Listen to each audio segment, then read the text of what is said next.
Hello, everyone that's tuning in. My name is Justin Tyndall. I am the Director of Education and Global Programming at the It Gets Better Project, an LA County-based nonprofit organization that I will have the great pleasure of introducing you all to shortly. But first, I want to thank We Rise for having us today, for giving us an opportunity to showcase some really, really great stories, particularly from the series Fearless. How 10 LGBTQ activists made it better.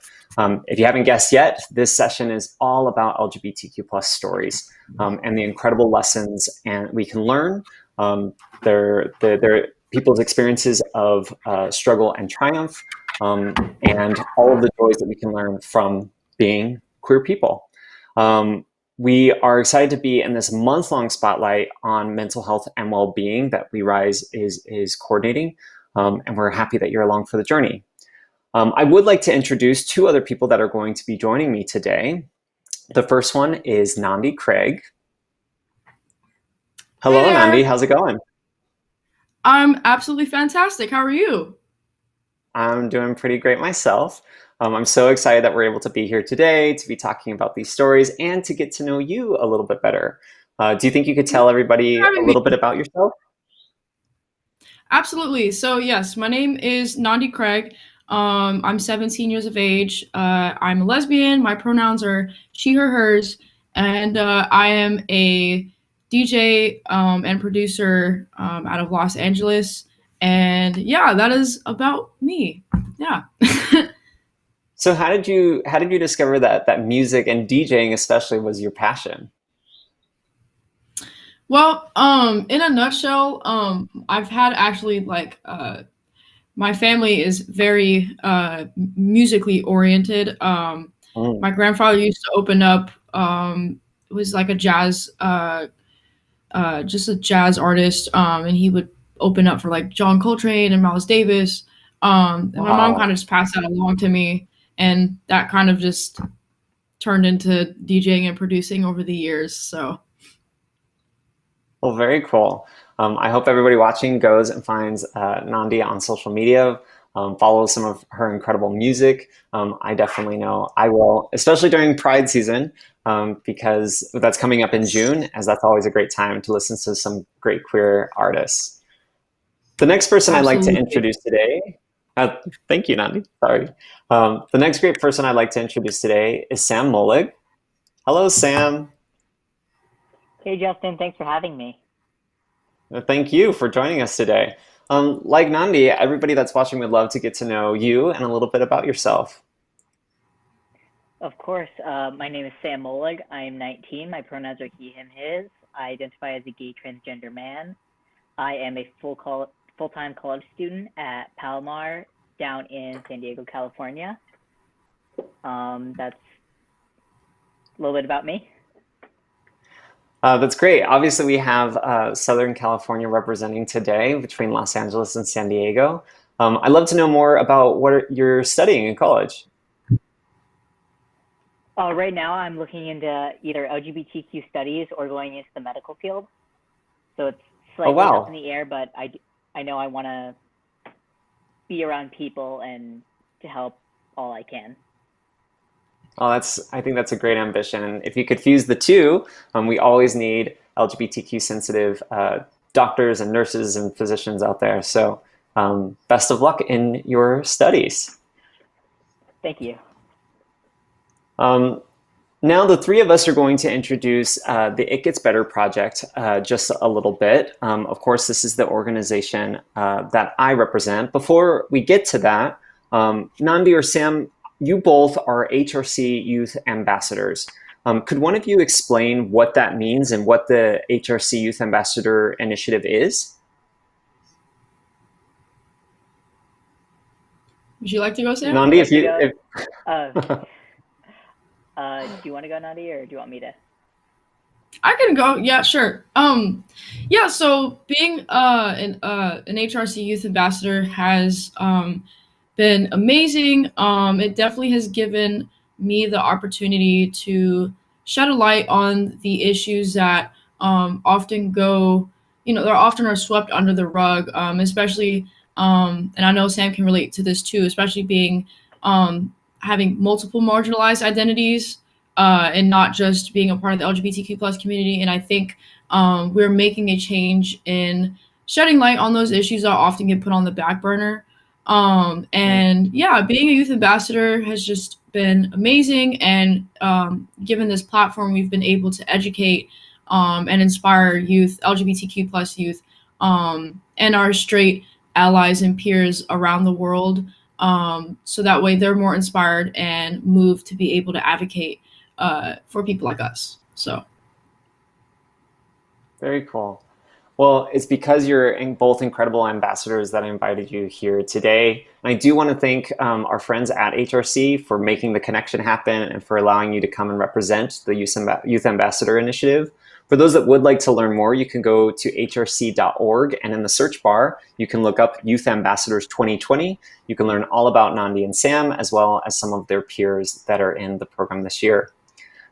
So again, thank you to HRC and to the Youth Ambassador Initiative. Now to learn a little bit about the It Gets Better project, the organization that I work for and represent. We're a nonprofit that's based here in Los Angeles, California. We were established 10 years ago this year, and we have a very simple mission. We work to uplift, empower, and connect LGBTQ youth around the globe. And we do that primarily in two ways. The first way is that we tell stories. We either collect them, we create them, we partner with studios, and we produce any stories that show an LGBTQ person triumphing and succeeding in their lives, but also reflecting kind of what are some of the struggles and what are some of the challenges that they face in their life to get to where they are today. Then we go out into communities and we share the stories far and wide. We do that online and on the ground, like we're doing here today online with all of you through We Rise. So far, the It Gets Better project has amassed a huge portfolio of video stories. We have over 70,000 in our collection. Together, this represents the world's largest storytelling effort for the empowerment of LGBTQ plus youth. You can learn all about these stories at itgetsbetter.org. You can watch them there, and we're always posting new ones to social media as well. So please make sure to follow us. Today, Nandi and Sam and I are going to be sharing 3 stories from a very special series that the It Gets Better project had the privilege to collaborate on called Fearless. We partnered with MSNBC as well as another LA County-based nonprofit organization called One Archives to document the experiences of some really, really amazing pioneers from the LGBTQ equality movement here in Los Angeles. Again, like I've mentioned already, these video stories feature some of their struggles, some of the challenges that they face, but also the ways that they've absolutely thrived in building a better world here in Los Angeles for their community. We're going to start by sharing one incredible story from this series from Mia Yamamoto. Mia Yamamoto is a criminal defense attorney who works here in Los Angeles. And in this video, she reflects on how coming out impacted her life and career, and why being trans for her is more in your face than being gay. And of course, she shares some beautiful messages for LGBTQ youth. So Nandi and Sam, let's sit back and watch the video with the rest of the audience. And then afterwards, we're going to follow it with some discussion, as well as we'll take some questions from those that are watching, from the audience. So let's get started. Being transgender is much more in your face than being gay. Tomorrow, you'll look the same, you'll dress the same, you'll probably groom yourself the same. But when you're transgender, you'll come and you'll look different, and you'll groom yourself differently, and you'll call yourself a different name, and you'll have to use different pronouns. And it is a larger challenge in some ways to come out, and the coming out process, again, a constant, ongoing process.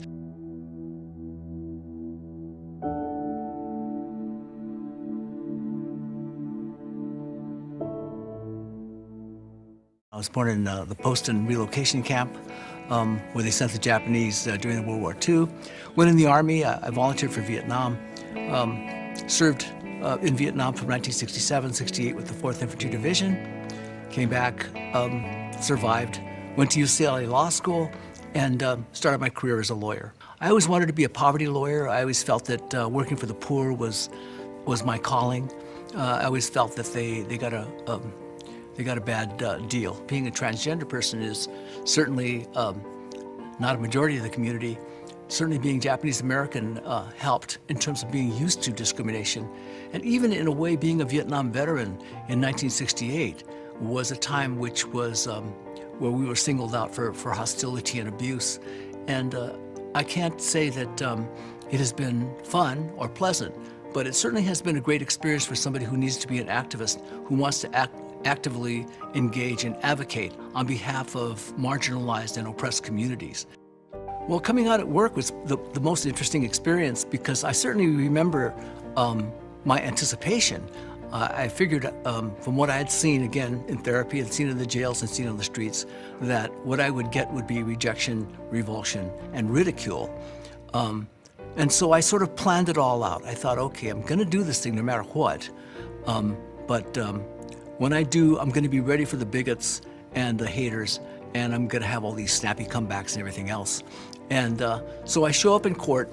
After 30 years as a trial lawyer, as Mike, I come out as Mia, and I walk into court, and just in a dress and heels, and no makeup yet, not the first time. And I walk in with my client, and it was really interesting. I get to see people's eyes popping out and jaws dropping and other things that I certainly expected. They did a front page article on the Daily Journal, which is the daily legal newspaper, and I got to explain myself and talk about what I was going to do. Once the article came out, that was like the greatest thing for my coming out, because I didn't have to notify 50,000 people about what I was doing and why. I was in court with one judge who, it was a death penalty case, and I wanted to make sure that there would be no prejudice to my client if I continued. After the article came out, and the judge came out, did what he was going to do, and then he's about to go off. I said, "Hey, Judge, I wrote you a letter, and I have to get a ruling on this. I have to make sure that my client is going to get the same due process as anybody else, despite the fact his lawyer is a transgender woman." And he said, "No, I read the article," he said, "and I feel you'll do a fine job." And he said, "I read the part where you said that you couldn't feel as though you'd lived unless you could die as a woman." And he says, "That choked me up." And he stopped for a second, and tears came to his eyes. This judge is the hanging judge of Los Angeles. He was. He's retired now, but he was considered the meanest, most vicious judge in the criminal courts building. And when he said that, and when he started to tear up, my client's jaw dropped, and I was stunned. I looked back at the row of lawyers behind me, and they were stunned. Their eyes were popping out, their jaws were dropped. They couldn't believe they saw what they saw. He got off the bench, and he had to go back to his chambers to compose himself. And I remember thinking that if even he reacts that way to my transition, then it couldn't be a bad thing. It couldn't. There's nothing negative that I could say about what happened in those courts or any of those places. I would actually walk into court, and people would be lined up to give me a hug and a kiss and to congratulate me. With the women, it was like, "Welcome to the club." With my guy friends, it was always like, "I got your back, homie." Judges would actually come down off the bench in their robes to give me a hug and a kiss and to welcome me and to congratulate me. I was moved to tears by how little I'd expected of my colleagues. And it's my experience, too, that transgender people know who they are, usually by 5 or 6 years old. And there's no going back, and there's no vacillation, and there's no wavering. Ever since I can remember, I always considered myself a girl. I knew I was different, and I had to express that to my parents. When they are that young, they know who they are, and they haven't had the forces of the world that have been placed upon people my age, of my generation, to conform. It's given me a vision of the future that for these kids that are in these schools right now and that are growing up in a society that's getting better, and that we can help make it better. It's just really a question of finding yourself, because once you can do that, once you have embraced your own authenticity, there's no limit to what you can do. You have to find the courage to be real, find the courage to be honest, and once you do, there is a place for you. If I can do what I'm doing and making a living and supporting myself and the causes that I support, then anybody could do it.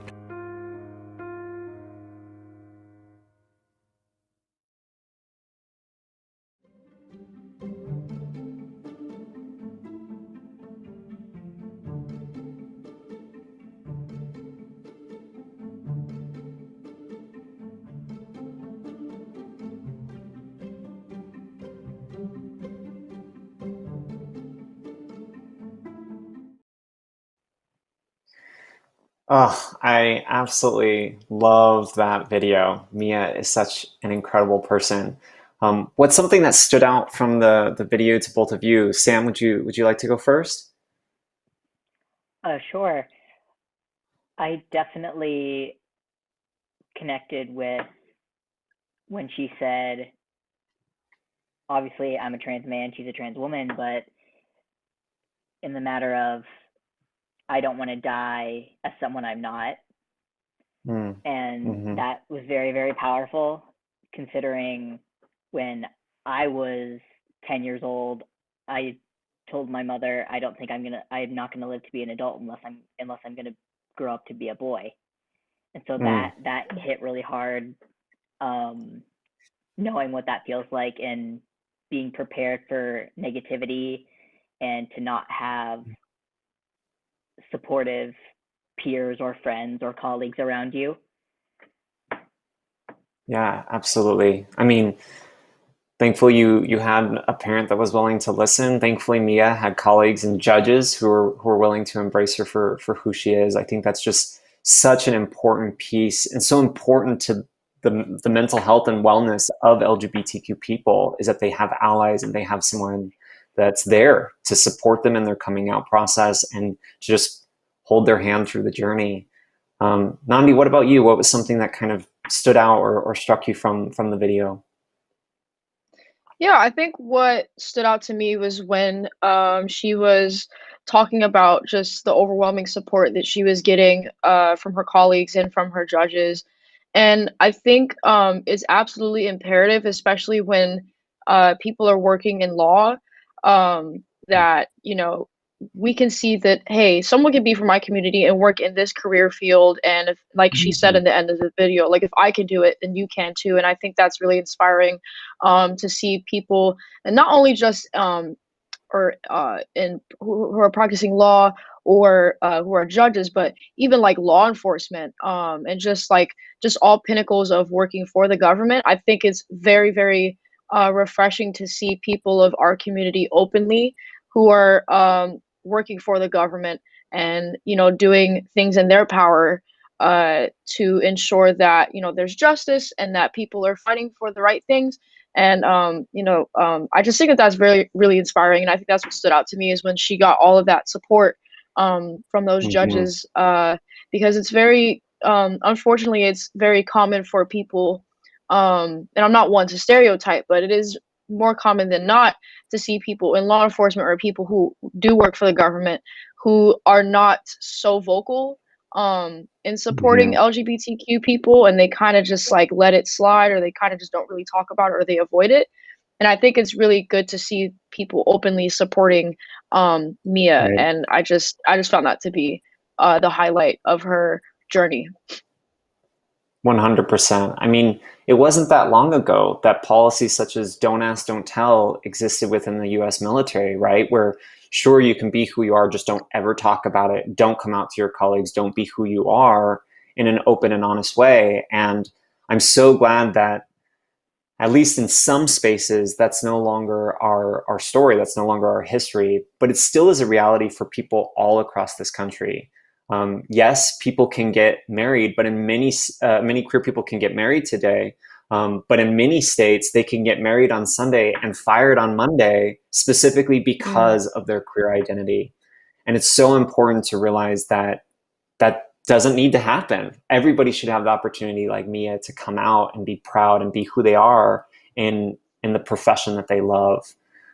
Something that also stood out to me from the story was the fact that Mia was born in a Japanese internment camp, which is very similar to George Takei's story, another LGBTQ icon. Um, and Mia mentioned that it wasn't just about being a trans woman. It was also about being a Vietnam vet. It was also about being a Japanese American, like three different identities that often put her at odds with some people and their beliefs and what they think is right or okay with other people. Um, that was just something that really stood out to me. We have some prepared questions that we're going to display here on the screen to kind of help us along. The first one is in what way does Mia feel that her experiences early in life prepared her for being a lawyer and out as transgender? Have you had any experiences that have helped you be your most authentic self? So let's do that first part of the question. What experiences in Mia's life kind of prepared her to come out as a transgender and as a lawyer? Sam, would you like to comment on that? Sure. Coming back to the point you made earlier of the fact that she was born in an internment camp and she's a Japanese American, that there was those I don't want to say those challenges, discriminating aspects, but yes, those challenges.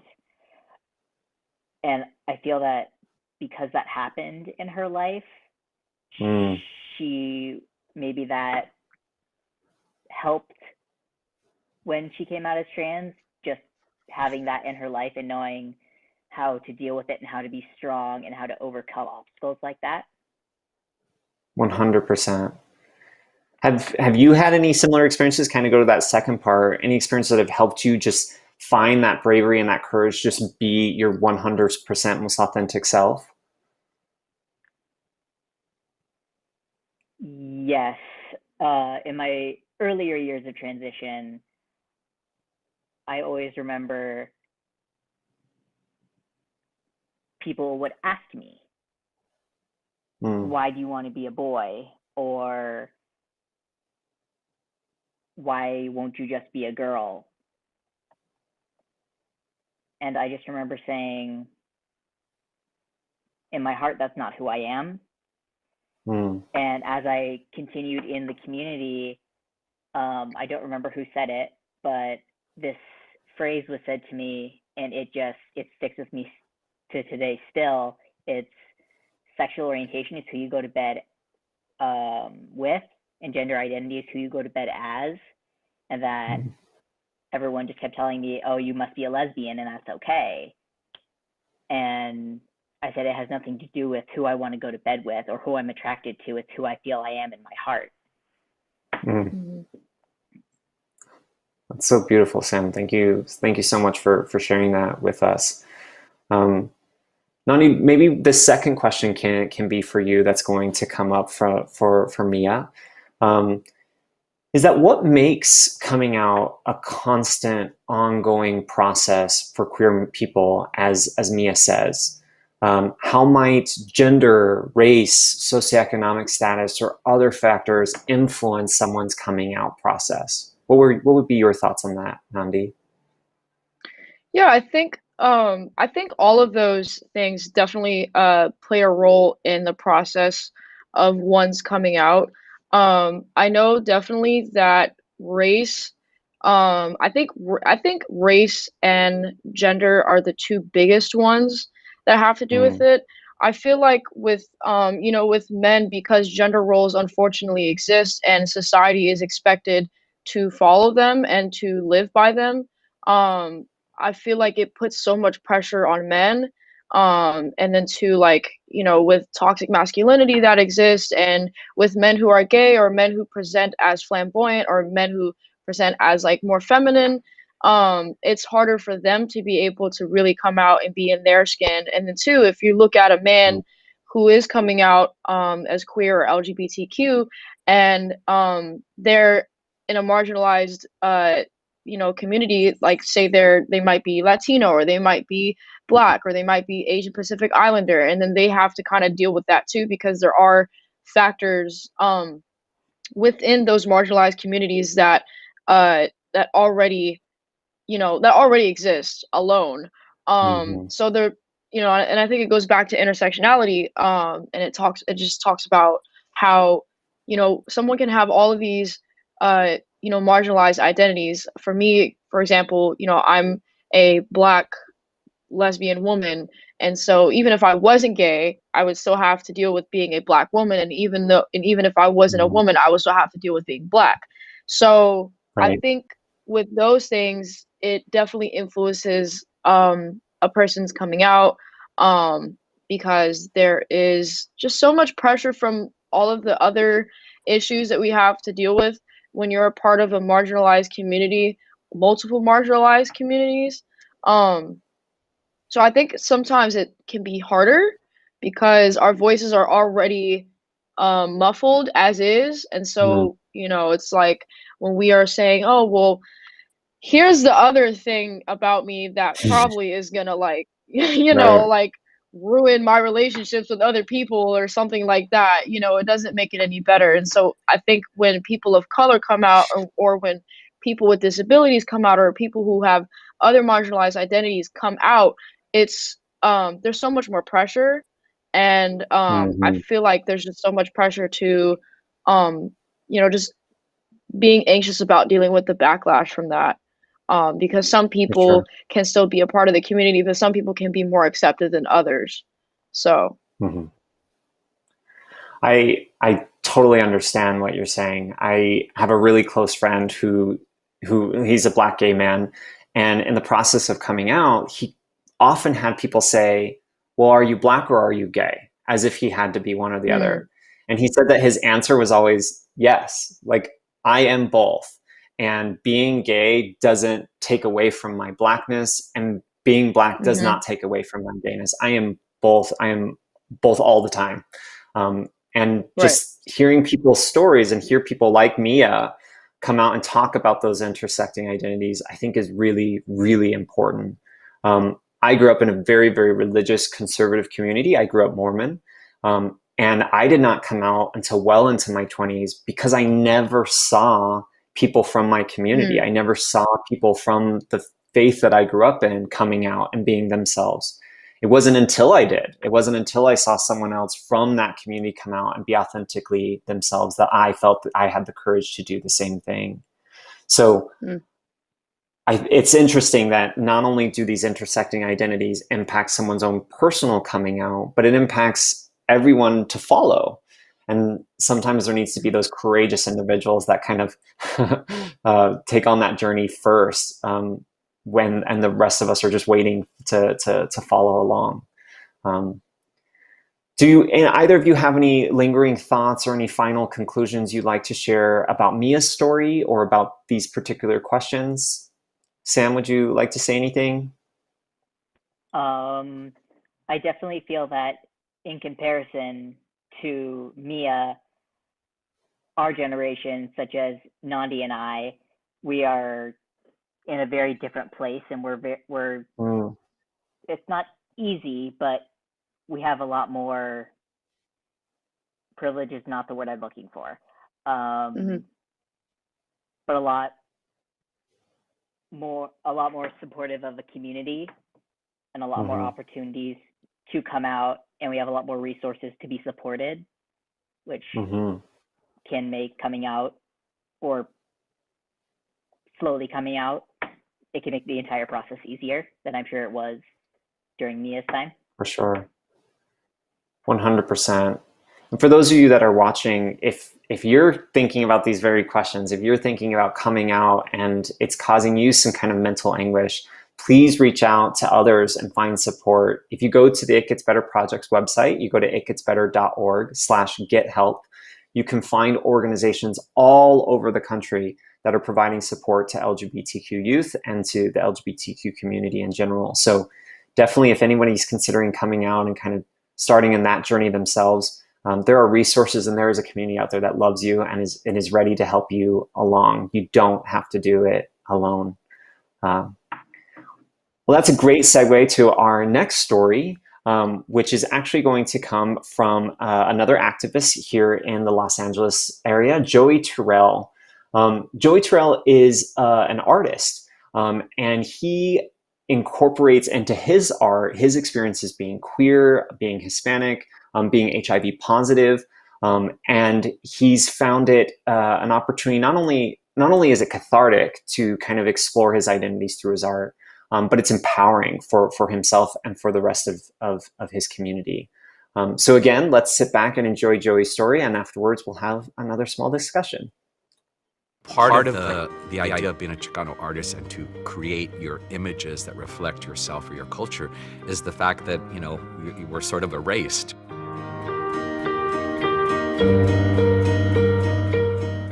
back in the day in the 70s, you didn't see Latino images on TV. You certainly didn't see gay images on TV, and you certainly didn't see gay Latino images on TV. So to me, I needed to paint myself.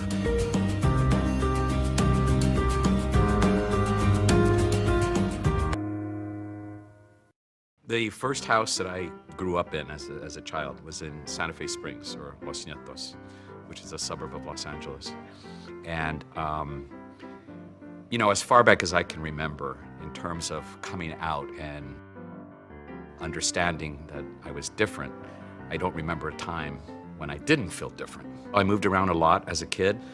My dad was a Marine from World War II. And he was very loving. He was also an artist. So I grew up with him always creating or making art or furniture, and I just sort of followed in those footsteps. So I was getting harassed at school, you know, thrown up against the locker, the way I was dressing, because my dressing was kind of reflecting, you know, the clubs and the kids that I was hanging out with, which veered towards glitter rock and David Bowie. And so there was a clash. And, but in my junior year in high school, I came out to classmates and essentially made a stance that, you know what, this is who I am. And to my surprise, I ended up gaining some respect from some of the very guys that used to be my torturers. A good friend of mine from high school, Terry, we both came out together at the same time. You know, for me at that time, it was like just to meet other queer teens was fantastic. And some of the conversations back then among the youth was discussing whether or not we thought of ourselves as mentally ill. I mean, that was one of the conversations I remember thinking, and I thought to myself, oh God, no, we are definitely not mentally ill. I started to meet a circle of friends that we then would go out, you know, and socialize. So we'd go to clubs and bars in West Hollywood and Hollywood. It was about the music, the dancing, the socializing. Then in, you know, the gay pride marches, like I think in 74 or 75, I made t-shirts up that said faggot, dyke, for my cousin and her partner, dyke and lesbian. And we marched in this contingent, and you know, our t-shirts were a hit.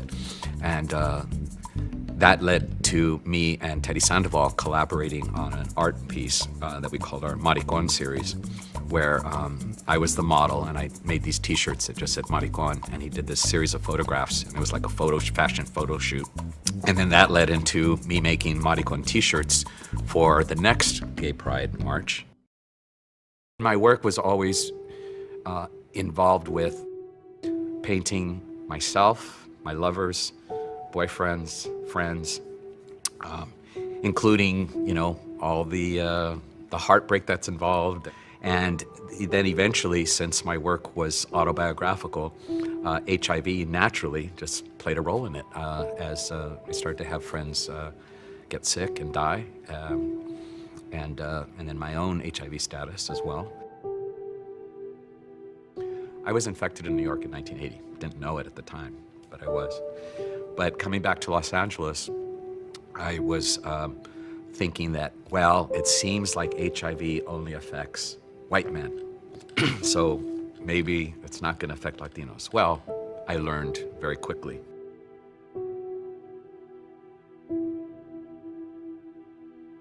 One of the series I've done the last 10 years has been the Still Life series. It's sort of based on the pop art still lifes of the 1960s.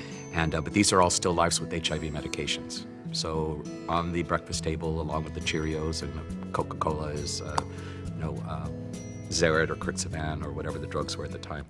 The support that I got from the communities did instill in me this confidence about asserting who I am. And, you know, and taking my cue from listening to what I considered the elders in the community. It really inspired in me the attitude that, you know, I am deserving of respect. And that was also something that I had gotten from my parents.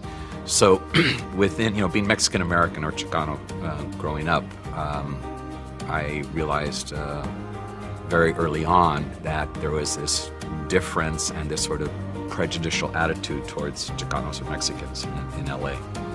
And so my asserting myself and my identity ethnically, for me, naturally segued into asserting my validation with my orientation. So the two overlapped, intersected, and sometimes conflicted. And that ended up being a strategy for my art making as an artist. It was more about, this is my experience that I'm showing you, the world.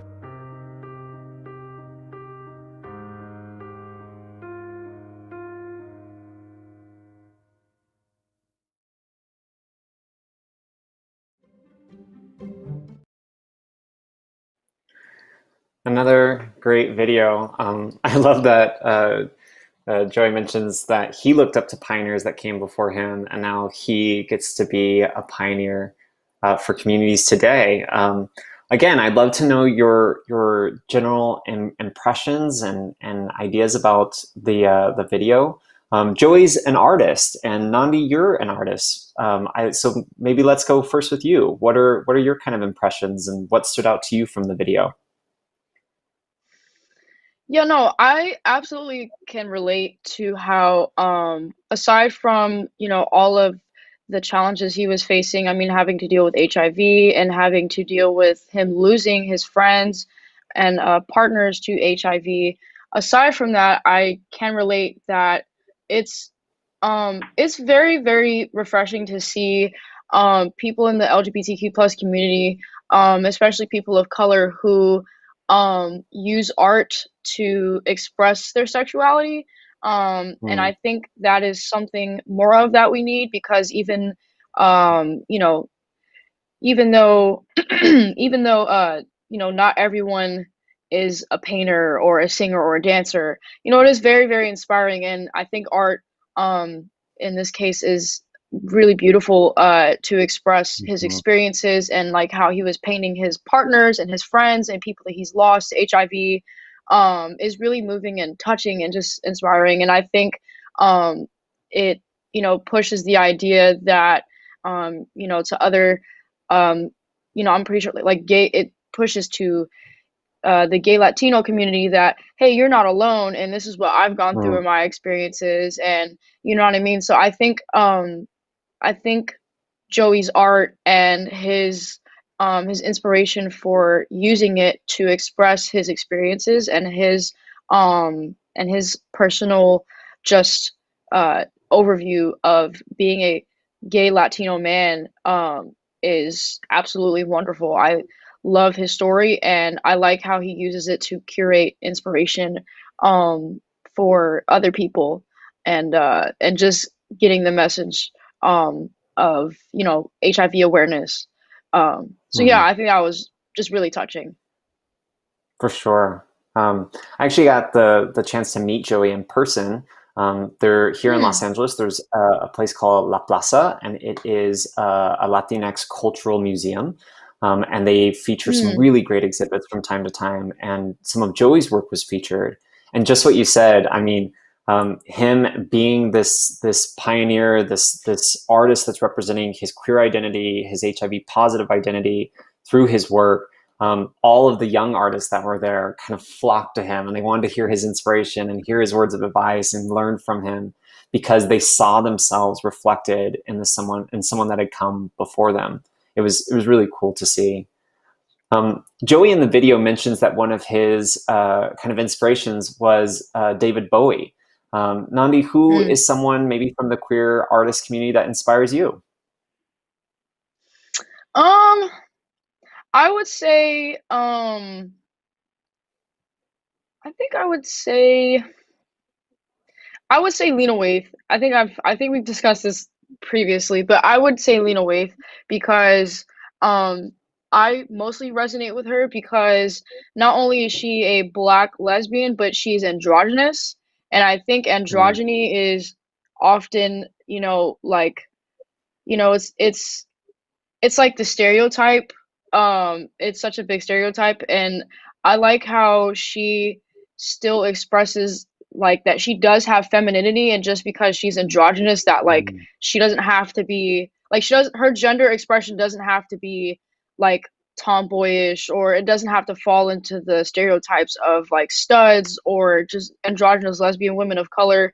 And I think that's someone I look up to because she's had so many accolades and accomplishments in her career as a mhm. writer, as just a filmmaker, and she won an Emmy, so I think that's pretty cool.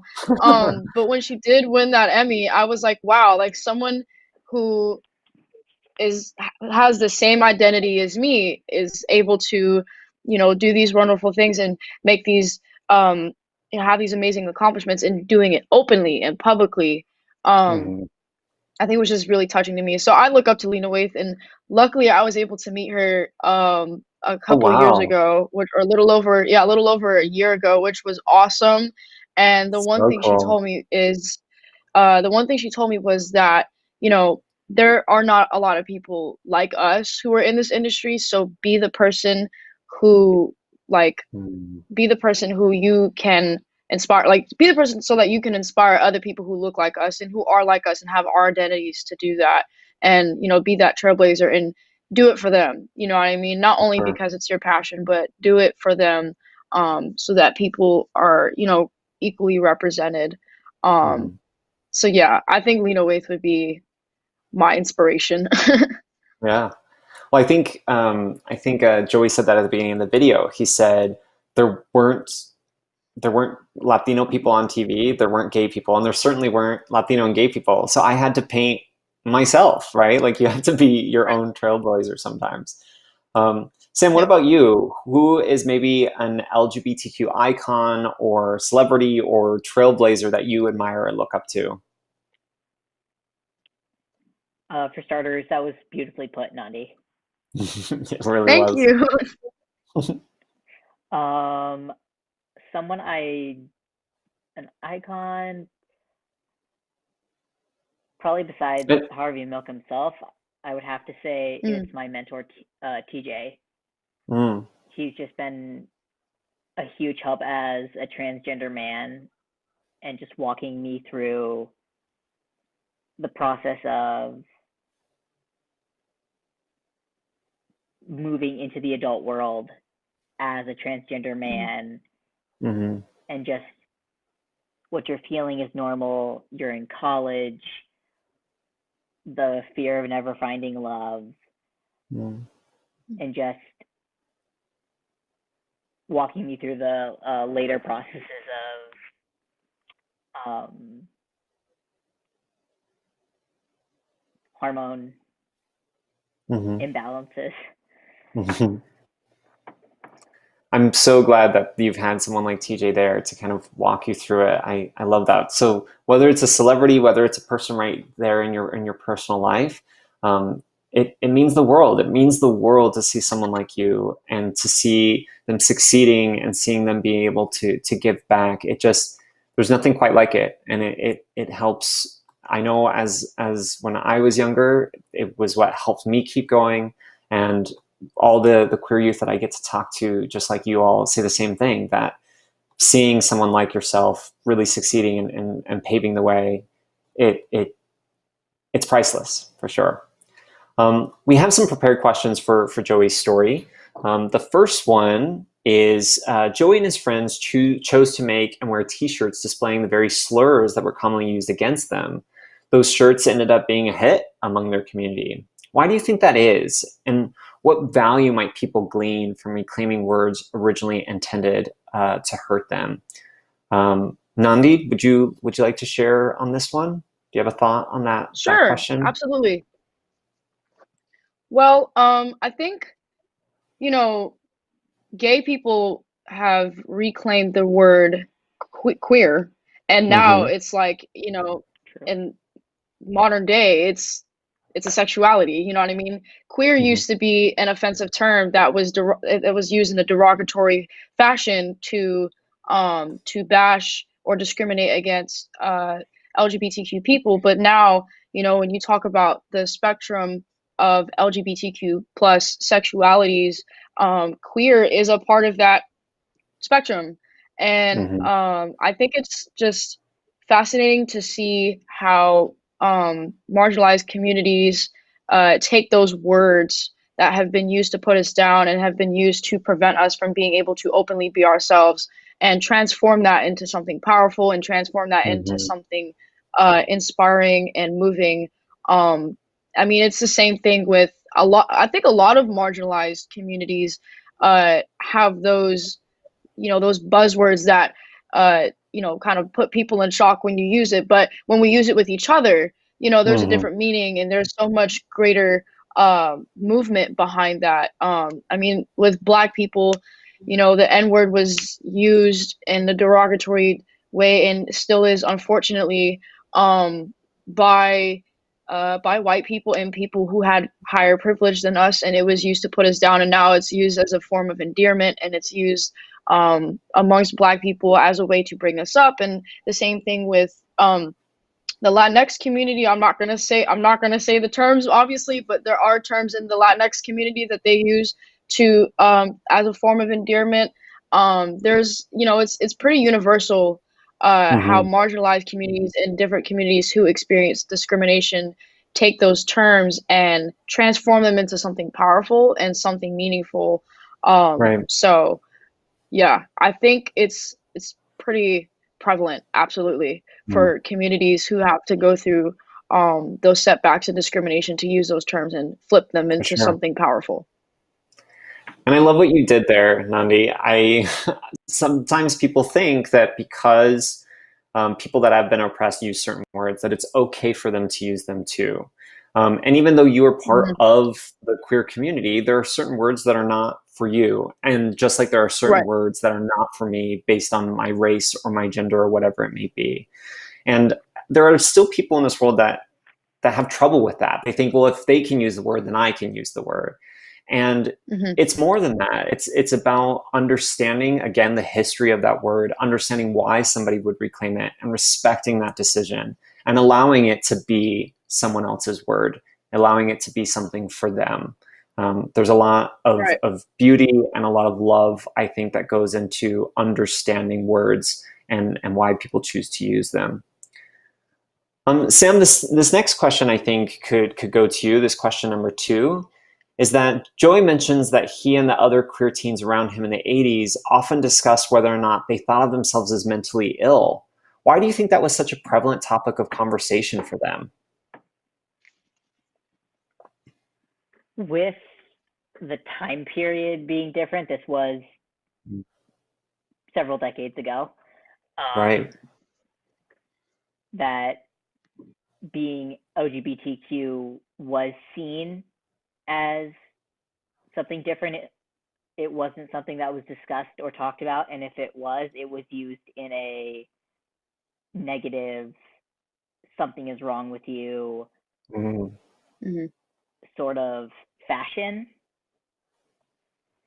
which I've heard many trans elders or just trans adults who transitioned or came out at that time and said, oh, people told me that there was something wrong with me, that I was sick, or just how I felt about myself, or how the way I loved another person just because they mm, were of the same gender, that that wasn't okay. Obviously, mhm, versus now, it's celebrated and honored and loved. mhm. 100%. Um, it breaks my heart hearing Joey say that was a prevalent, not just like an every now and again question. No, that was like a prevalent piece of conversation for them. And it was definitely, I'm of the generation maybe in between the two, in between Joey, in between you and Nandi. Um, but in my generation, certainly while I was closeted, certainly while I was grappling and questioning things in my mind, this question came up time and time again. But once I came out, because communities were already thriving, because there were people already there waiting to embrace me and love me, I quickly tossed that question to the side. And I quickly realized that queer people aren't inherently or don't just naturally have mental illness. It's that we often experience a lot of mental anguish because of the way people treat us due to our identities. And I think that's a really important factor for people outside of the queer community to understand. That sure, that within the queer community, there can be high rates of self-harm, high rates of drug and alcohol abuse, lots of different issues, but it's not because we're queer that those issues exist. It's because of how we're treated because we're queer. And if we want to solve those problems, we can start by loving and accepting people for who they are. Thank you so much for those thoughts. We have one more story. Unfortunately, just for time's sake, we probably won't be able to follow it with any questions, but I do want to make sure that we get the chance to experience this next story from Carolyn Weathers, who is an author and an activist, as well as a publisher from here in the Los Angeles area. Let's learn about her story. I've always been compelled to take a part in whatever was happening. I think it's just deep-seated beliefs and a sense of fairness, to try to, I'm not going to take it. I'm not going to take it anymore.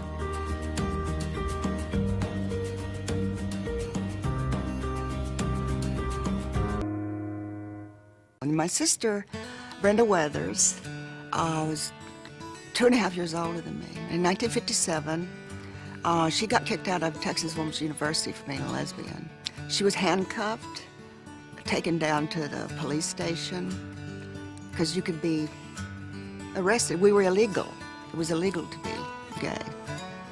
But she refused to repudiate her lesbianism. And she became my hero at that instance.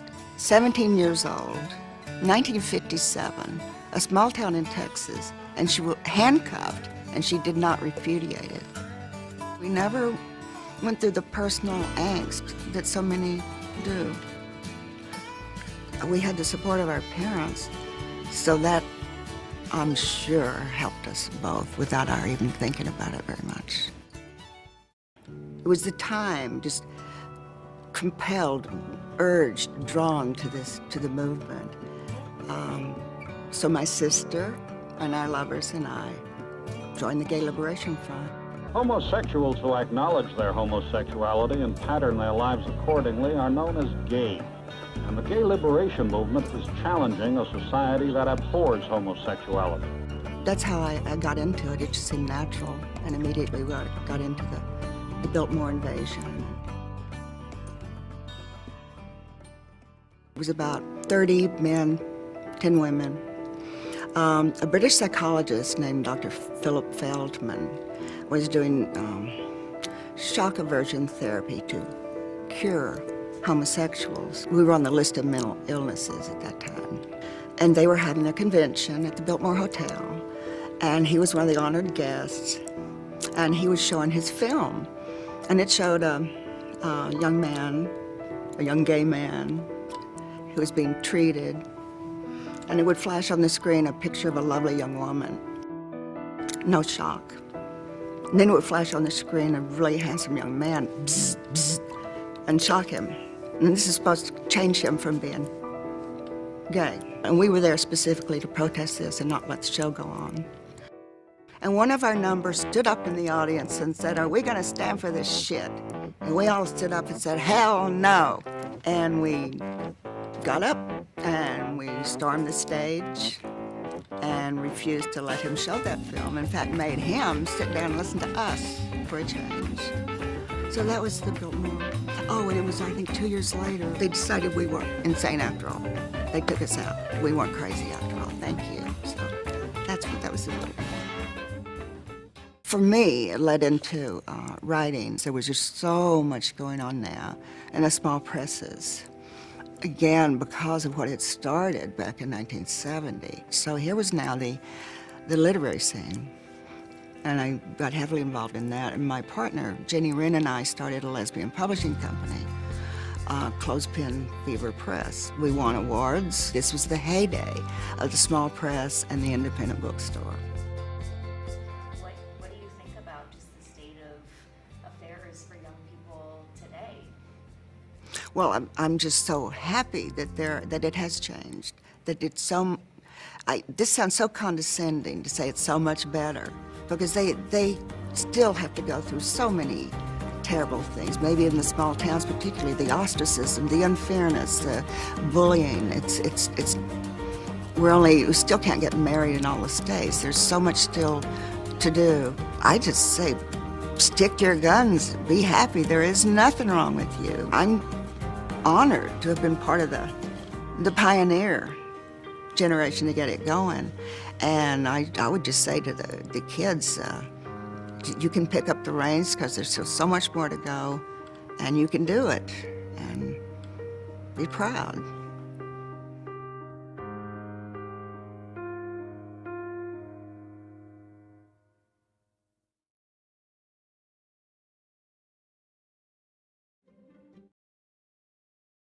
Another great video. I would love your impressions of this video, and maybe your final impressions just about talking through some of these great stories. Sam, would you like to start? What was something that stood out to you from that video? Well, obviously when she cursed, that was quite amusing. But just her undying ambition to stand up for others who were like her, and going against conversion therapy, and just saying, this is not okay, this is why. And she never stopped for 1 second. And just, I feel like her voice and spirit just spread throughout the community and brought allies and brought maybe perhaps other people out of the closet and joined her cause, and just made this movement so much more powerful. For sure. Nandi, what do you think? Well, as a lesbian, that was really refreshing to see. A lot of things have been refreshing to see today, but yes, that video in particular was very, very moving for me, because I think that lesbians are a little underrated in just like representation. And so I think like how she not only stood up for conversion therapy of gay men, because like, there was, I mean, I don't know if there was, she didn't talk about conversion therapy happening to women. And I think it just goes to see how, or in that video, I'm pretty sure it has existed, but I just think it goes to show that women are so powerful even when we stand up for other people. You know what I mean? Like, we don't have to be feminist and then like not support gay men or not support another community. You know what I mean? And I think she really went out there and was like, no, I'm not taking this anymore. You're not going to do this to this gay guy because he doesn't deserve it, and this is not right. And for the fact that she did that and started a publishing company, writing a memoir about what happened to her in Texas and how her sister got kicked out. It was literally arrested for presenting her sexuality. I think was just very important in the gay liberation movement that followed in 1970, and speaking out about not only women's rights, but how lesbians and dykes or whatever have the freedom to express ourselves in any way. And I just think that her writing that book and her standing up for the LGBTQ plus community was very touching in the way that she did it. She was very firm in it, but there has to be a way to get it done. For sure. Agreed. I've also had the amazing pleasure of meeting Carolyn, and she's a fireball, and she's really fun to speak to, and I couldn't be more grateful for her story, which leads me to the big takeaway from this entire live session today, and the fact that we're all talking here today. The big takeaway is that stories are really, really important. They really do matter. I love this quote from Michael Morgan. He says that I think the moral argument is self-evident. Stories matter. Stories affect how we live our lives, how we see other people, how we think about ourselves. I couldn't agree more. If you are interested in learning more of the stories from the Fearless series, you can check out our website. You can also download the EDU guide. It's an educational material that can help you walk through the series with your classroom if you're an educator, with your kids if you're a parent, with your GSA group if you're a student leader. You can go and download our guide there to be able to explore more from the series. And while you're online, of course, go ahead and follow the It Gets Better project. You can pick your favorite platform where you can find us at It Gets Better. And we're constantly publishing new stories and sharing new insights from people all over the globe who have something powerful to say. I want to thank both of you, Nandi and Sam, for joining me today and for taking the time to watch these videos and discuss some really important and some intimate topics. I also want to thank We Rise for giving us this chance to bring these stories to a bigger audience and to share our thoughts with a broader community. You can check out more programming that We Rise is putting together for the rest of the month at www.werise.la, or check out, of course, their Facebook or Twitch or YouTube accounts to follow any of their live events as they're happening. Again, thank you, Nandi and Sam. It's been such a pleasure. I hope Thanks you have for having an amazing us. day. Thank you. Yes, of course. And in June, just in a few days, it's Pride Month. So happy Pride. Have an amazing, amazing month. Happy Pride. Thank you, everyone. Thanks.